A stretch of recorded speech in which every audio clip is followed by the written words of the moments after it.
Bonjour à tous, on se retrouve pour le point bourse du milieu de semaine. On commence tout de suite avec le SPY, l'ETF du SP500 qui est toujours en direction des 658-663 qui est l'objectif de ce gap de continuation.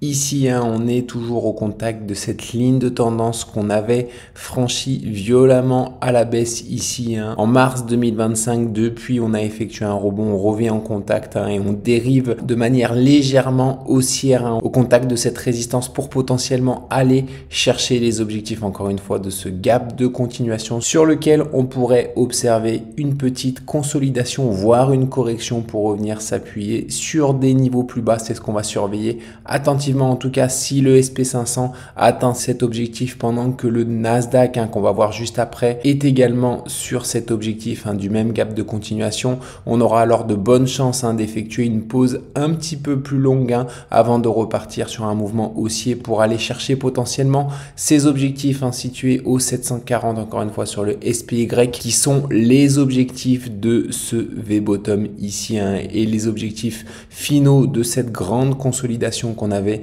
observé suite au tarif douanier de Trump. Même chose sur le Nasdaq globalement, sauf qu'on est déjà sur les objectifs de ce gap de continuation contrairement au SP500 et comme on peut le voir sur le Nasdaq, on a corrigé sur cet objectif ici en arrivant sur cette zone et on a un petit peu plus de mal à repartir vers le haut que le SP500 pour le moment. Alors certes, le Nasdaq a déjà atteint cette zone, mais comme on peut le voir, le rebond a plus de mal à s'effectuer que sur le SP500, ce qui est normal vu qu'on est sur une zone de prise de bénéfices sur cet indice américain. Donc à voir ainsi, on arrive aux objectifs du gap de continuation sur le SP500 avec le Nasdaq également et de nouveau dans cette zone.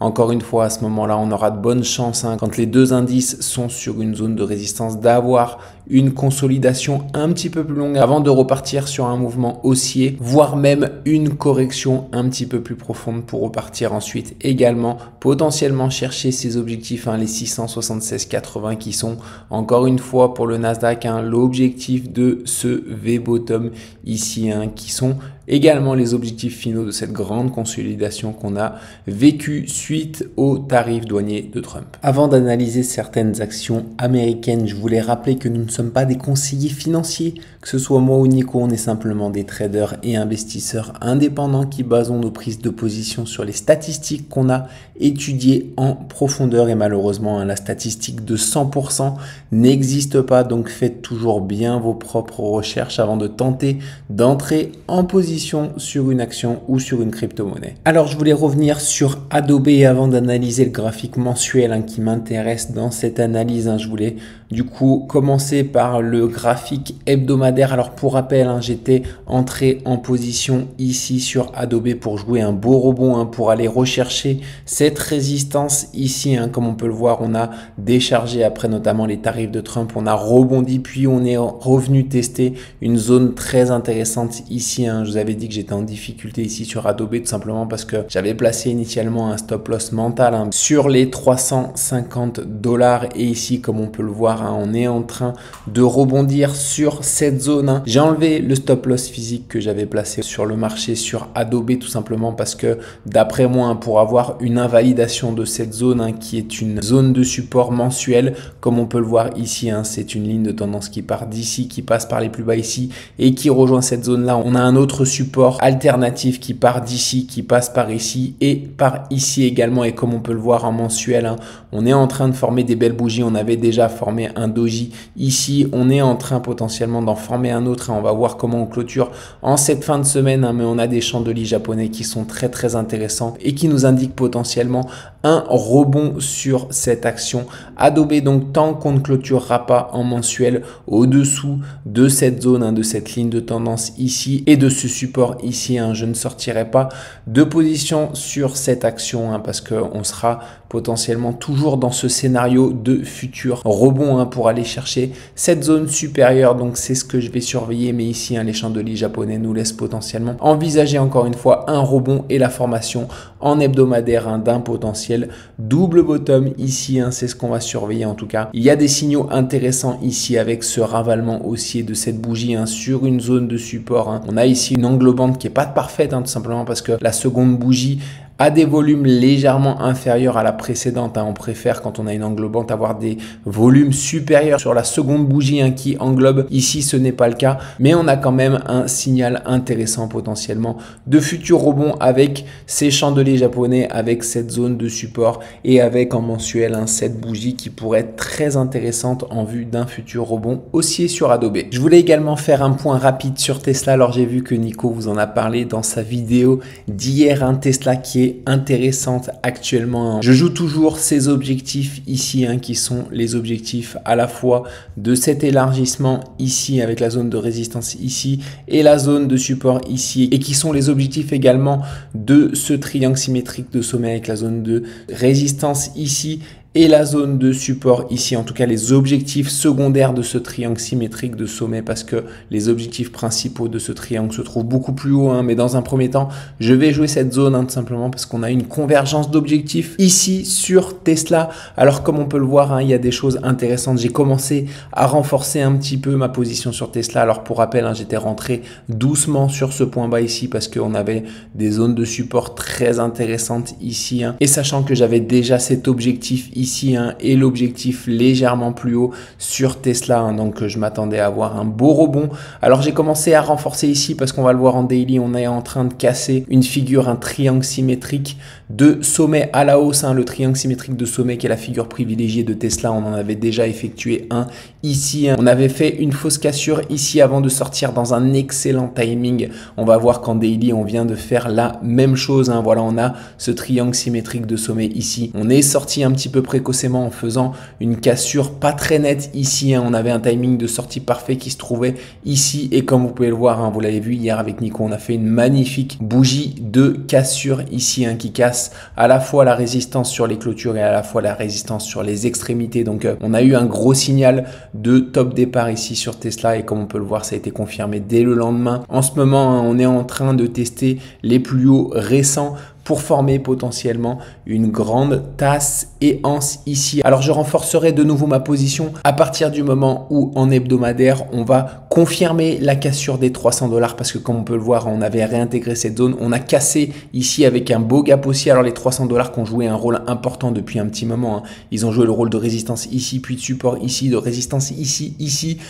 On les a franchis par le bas ici, on les a réintégrés avec un gap ici. On n'a jamais confirmé cette réintégration et cette cassure haussière. Comme on peut le voir, on avait fait un doji qui nous laissait envisager une petite pause. Ça a été le cas. Désormais, si on a une bougie hebdomadaire qui clôture au-dessus de ces 351,62 que j'ai indiqué ici, on aura potentiellement un nouveau départ sur Tesla qui s'initiera, et ce sera le moment d'après moi de renforcer ma position sur cette action pour encore une fois jouer les objectifs situés légèrement plus haut. Alors je vais repasser en journalier pour vous montrer que dans une zone intermédiaire située entre les 415 $ et les 430 $, on a 4 objectifs ici. Je tenterai peut-être une optimisation à cet endroit-là parce qu'on pourrait avoir une correction pour revenir s'appuyer par exemple sur les 360, 370, qui est une zone qui a joué le rôle de résistance et qui pourrait jouer le rôle de support désormais avant de repartir vers le haut. Alors ça peut être un mouvement un petit peu délicat tout simplement parce que quand Tesla part vers le haut, elle effectue souvent des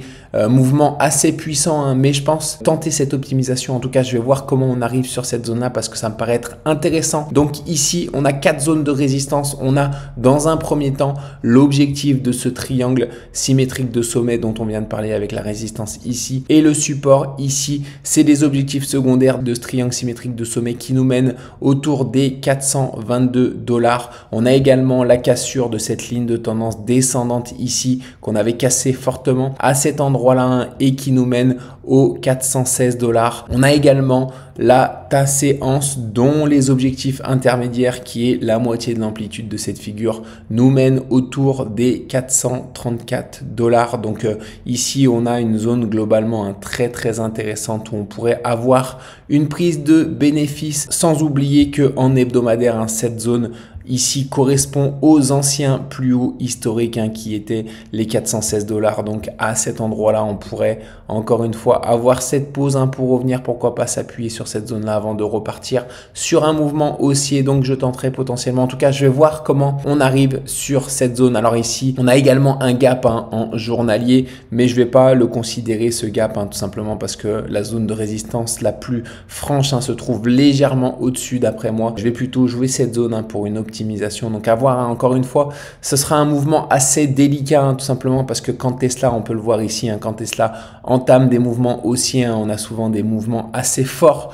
vers le haut. Donc à voir encore une fois comment on arrive sur cette zone et si je tente vraiment cette optimisation ou alors si je l'ignore et que je joue directement les objectifs haussier sur cette action Tesla qui, pour rappel, peut nous mener entre les 565 $ et les 530 $. C'est aux 530 $ que je prendrai probablement la totalité de mes bénéfices sur Tesla. Donc, on va suivre ça attentivement. Mais Tesla qui commence à être intéressante et qui commence à refranchir de nouveau par le haut des zones de résistance importantes pour potentiellement entamer un fort mouvement haussier ces prochaines semaines. Alors, dans les commentaires, on m'a demandé d'analyser l'action Broadcom, une action américaine. Donc ici, comme on peut le voir, je suis en hebdomadaire.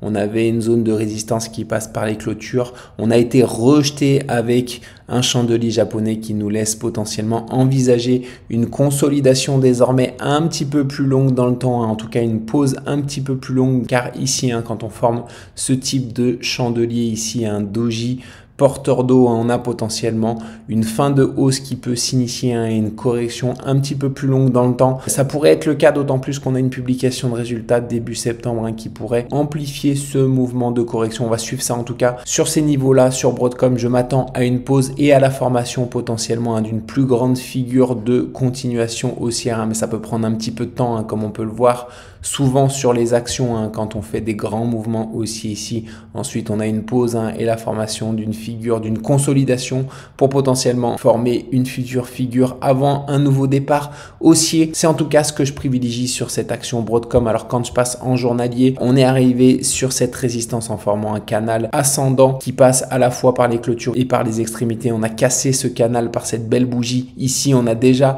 rempli les objectifs du canal qui passe par les clôtures, mais on pourrait, d'après moi, former une figure de retournement un petit peu plus longue, peut-être même cette épaule, tête, épaule ici qui pourrait, si jamais elle était validée, nous ramener sur des niveaux inférieurs situés entre les 250 $ et les 235 $. En tout cas, c'est le scénario que je privilégie après cette belle hausse sur cette action. C'est une pause pour revenir s'appuyer sur cette zone et former une potentielle future figure de continuation haussière ou de retournement haussier, ce sera à voir. Mais ici, Broadcom, d'après moi, qui est encore une fois en hebdomadaire sur une zone importante de prise de bénéfices et qui nous a indiqué, en tout cas avec ce chandelier japonais qui apparaît sur cette résistance, une probable pause un petit peu plus longue dans le temps. On m'a également demandé dans les commentaires d'analyser Nvidia, Nvidia qui a sa publication de résultats ce soir après la clôture du marché. Donc on pourrait avoir un petit peu de volatilité qui apparaît sur cette action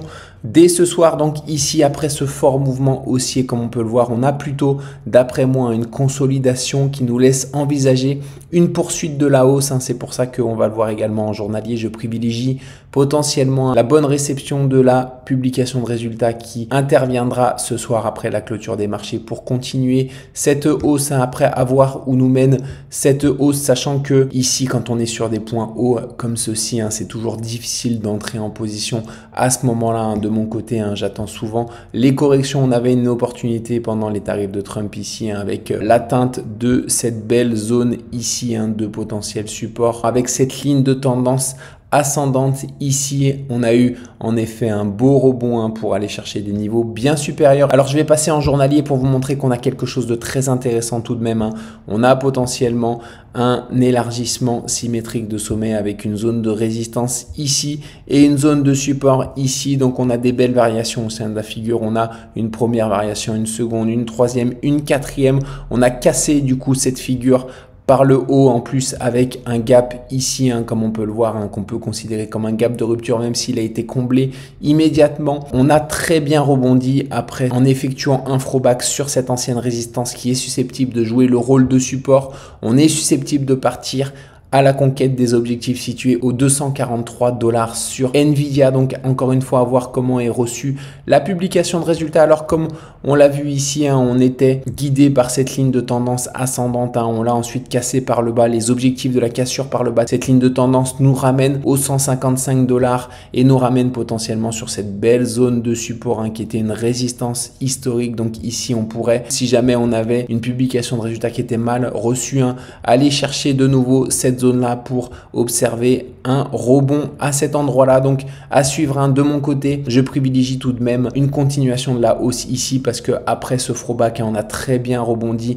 à la fois sur cette résistance qui passe par les clôtures mais également sur cette résistance qui passe par les extrémités. Comme on peut le voir, on n'a jamais clôturé en dessous de cette zone, donc on a très bien rebondi ici sur ces deux zones. Donc ce que je privilégie, c'est un rebond immédiat pour partir en direction des objectifs. Encore une fois, c'est délicat d'entrer en position sur cette zone-là, même si on est susceptible d'être sur une zone de support, tout simplement parce qu'on a déjà effectué un fort mouvement haussier et qu'on est sur des niveaux assez élevé ici de mon côté. Pour que je m'intéresse de nouveau à Nvidia, il faudra une consolidation hebdomadaire au moins pour former une future figure de continuation haussière, ce qui n'est pas le cas actuellement, mais c'est pas pour ça qu'on n'est pas susceptible de partir directement chercher les objectifs. En tout cas, c'est le scénario de mon côté que je privilégie sur Nvidia après la validation de cette belle figure ici, cet élargissement symétrique de sommet qui est susceptible de nous mener aux 243 $. On passe rapidement à analyser les crypto-monnaies. On commence avec le Bitcoin qui est toujours en direction des objectifs situés aux 134 000 $ qui sont l'objectif de cet élargissement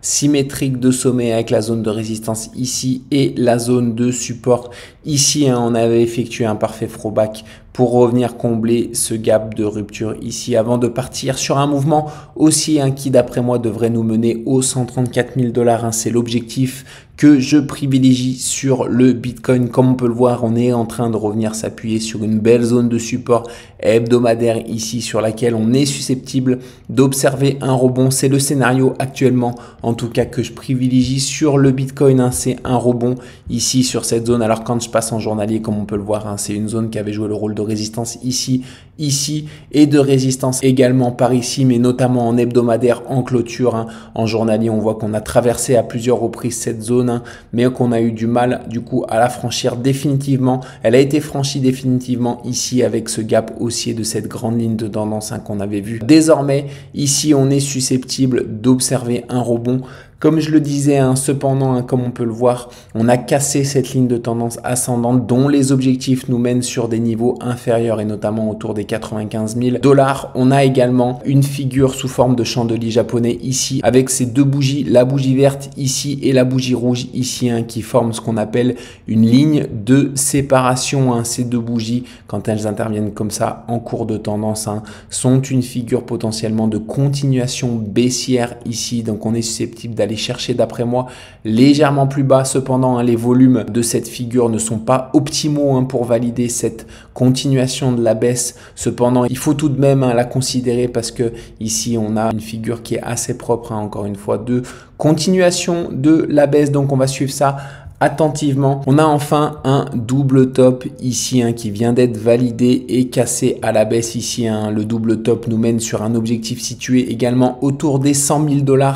Donc on a pas mal d'objectifs et d'informations qui nous mènent autour des 100 000 $. Cependant, ce qu'il faut toujours privilégier, c'est le graphique hebdomadaire, le graphique de la plus grande échelle de temps. Et quand je passe en hebdomadaire, je vois très bien ici qu'on arrive sur une ancienne résistance qui pourrait jouer le rôle de support majeur ici. Donc c'est de mon côté ce que je privilégie, malgré le fait que en journalier on ait des objectifs qui nous mènent légèrement plus bas. Je privilégie un rebond immédiat pour aller chercher les 134 000 $ qui seront d'après moi les objectifs finaux. Et même si on faisait cette correction qui nous mène aux 100 000 $, on aura très probablement un rebond sur cette zone. Il faudra juste être méfiant après ce rebond à cette zone-là, tout simplement parce qu'on pourra former du coup une potentielle épaule, tête, épaule ici qui sera susceptible de nous annoncer potentiellement une fin de bull run. Il faudra rester attentif sur le rebond ici. Si on a une explosion sur ce rebond des altcoins et qu'on va chercher des objectifs à la fois sur Bitcoin dominance, à la fois sur Total 2, Total 3 et qu'on a l'Ethereum qui atteint ses objectifs